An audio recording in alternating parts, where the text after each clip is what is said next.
If a potential famine in Gaza is to be averted, who will deliver the aid through that perilous war zone to those who need it the most?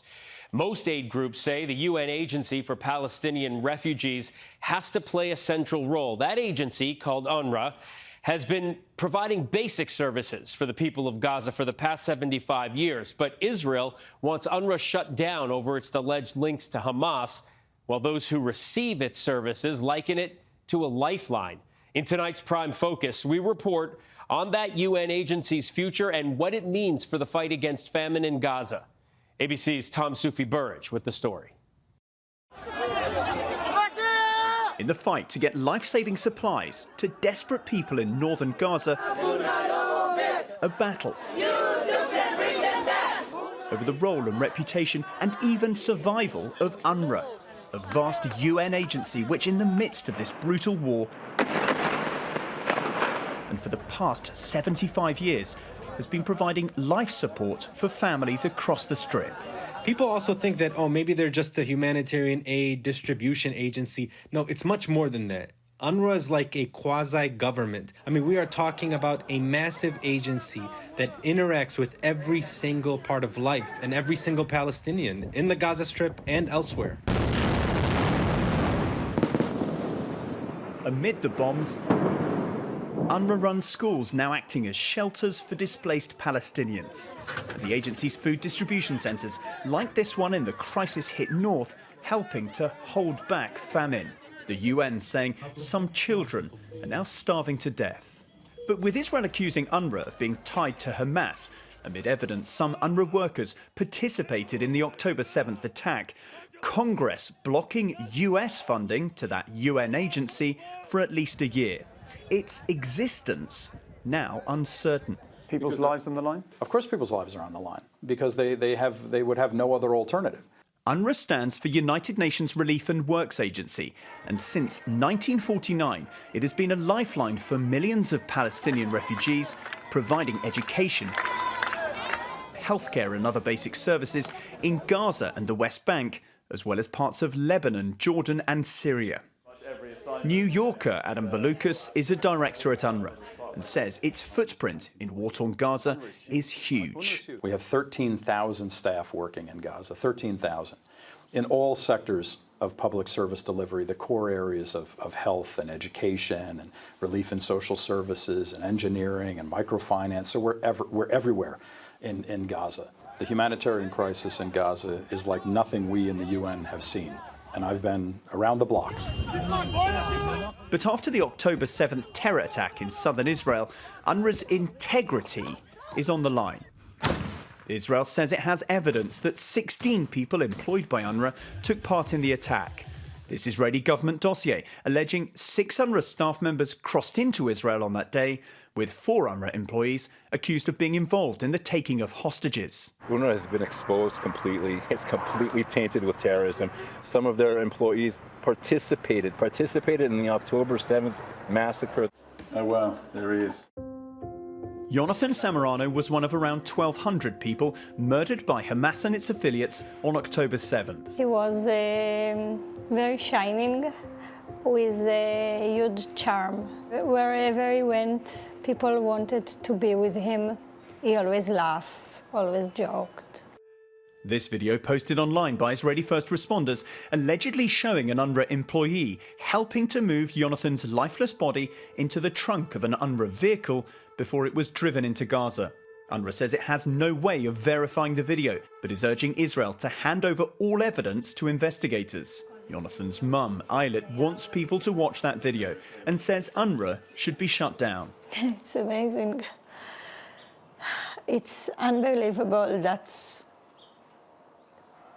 the worldwide organization that should take care of people and should take care of the human rights, and the UN established for those cases. And now it's the opposite. He is part of a kidnapped, is part of murder. The October 7th attack allegations sent shockwaves through the UN. I was personally horrified by those accusations. The US and its allies suspended funding, and any UNRWA staff members implicated were dismissed. An investigation by the UN's Office of Internal Oversight is ongoing. This wasn't a minor issue or some kind of, a misappropriation of funds or the theft of a vehicle or something small. These were allegations of a major potential serious criminal act on the 7th of October. And so this is why the Commissioner General took this very hard stand, and we're awaiting the reports of the investigation. But the Israeli military says UNRWA's ties to Hamas run much deeper. The IDF publishing several videos saying they show UNRWA food supplies discovered in Hamas tunnels. In this video, the IDF says Hamas weaponry was stored in UNRWA sacks. And it says Hamas tunnels ran underneath UNRWA facilities, including the agency's Gaza HQ.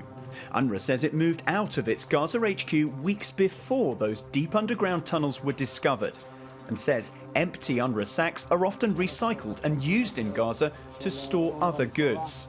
UNRWA firmly rejects any suggestion it's been aiding Hamas and accuses Israel of attempting to demonize the agency. But the accusations about UNRWA's alleged links to Hamas enraging these protesters, who in recent weeks have been blocking the route for aid trucks heading to Gaza. Well, you can see the trucks stacked up on the Egyptian side of the border. This is one of the major crossing points for those aid trucks from Egypt over there into Israel here and on to Gaza.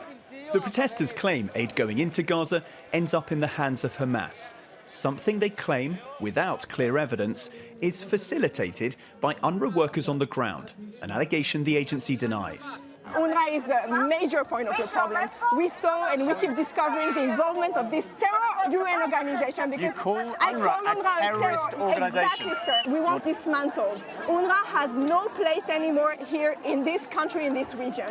No place. That goal, the complete eradication of UNRWA, at least in Gaza, is actively being pursued by the Israeli government. Who in their right mind would let this organization continue dealing with humanitarian aid? So UNRWA has to be dissolved. Despite being under attack, UNRWA is today still working in Gaza, distributing food to families who have lost everything. Our team in Gaza filming some of its staff on the front line of the fight against famine. You know that many NGOs use UNRWA's facilities to store their aid. They rely on UNRWA to deliver the aid that they procure. When American aid workers like Dr. Ter Ahmed are in Gaza saving lives, UNRWA supplies data on the broad humanitarian situation for other NGOs on the ground. It's crucial with every aspect, pre-planning even. I mean, if we didn't have that sort of information coming out of UNRWA, we'd be working totally blindly. Dr. Ahmed says the idea UNRWA is somehow tied to Hamas is completely unfounded. It couldn't be further from the truth. If you want to say that there have been allegations made against, individual employees, I think that's something that needs to be looked in. That's very serious. But if you're talking about the institution itself, I mean, I don't think that anybody that has any sort of knowledge about what they do and how long they've existed for would make a similar accusation. I mean, it's just, it's not based in reality. The political reality before October 7th was a Hamas-run government after it won the last election in Gaza in 2006. A terror group in the eyes of the US, for UNRWA employees and any aid agency in Gaza, Hamas was the authority in charge and part of the social and political fabric across the Strip. We have 33,000 staff, all of whom are part of, they are almost all by definition Palestine refugees. And so they're part of the landscape. They're part of the conflict, right? I also have political inclinations, right? I'm an American. I vote, right? I'm allowed to have those different kinds of political aspirations or views or understanding of my community, right? But I don't act on them. I have to sort of separate my political aspirations and things from my work as a UN employee. And working for UNRWA in Gaza has proven deadly. The agency saying one of its employees was killed in an Israeli strike on this food distribution centre last month. More than 170 UNRWA workers killed since the war began. And UNRWA says dozens of its schools and its Gaza HQ have been hit by Israeli bombs. Meanwhile, key US allies like the European Union and Canada now resuming donations to UNRWA, with UNRWA agreeing to allow EU experts to monitor screening for staff members to keep extremists out. But with Congress blocking US funding for at least a year, UNRWA's entire operation is in peril. How crucial a donor is the United States for UNRWA? It's a very important donor. They provide something like 30–40% of our funding. But they're also important politically, right? It looks like we have funding through the end of April. And that's very, very tight. What's the impact on the ground if you run out of money? The services would start to deteriorate. I mean, it becomes a huge, huge problem. With Israel restricting the flow of aid trucks into Gaza, the US Air Force, alongside allies, is dropping relatively small amounts of supplies in. That deadly Israeli strike this week on a team from the World Central Kitchen, highlighting the risks for aid workers in Gaza, where a dire humanitarian situation is playing out. Med Global says cutting UNRWA out of the humanitarian response will make the man-made catastrophe in Gaza even worse. And we know time is running out for so many who are so hungry right now. Our thanks to Tom Soufi Burridge for that. Hi, everyone. George Stephanopoulos here. Thanks for checking out the ABC News YouTube channel. If you'd like to get more videos, show highlights, and watch live event coverage, click on the right over here to subscribe to our channel. And don't forget to download the ABC News app for breaking news alerts. Thanks for watching.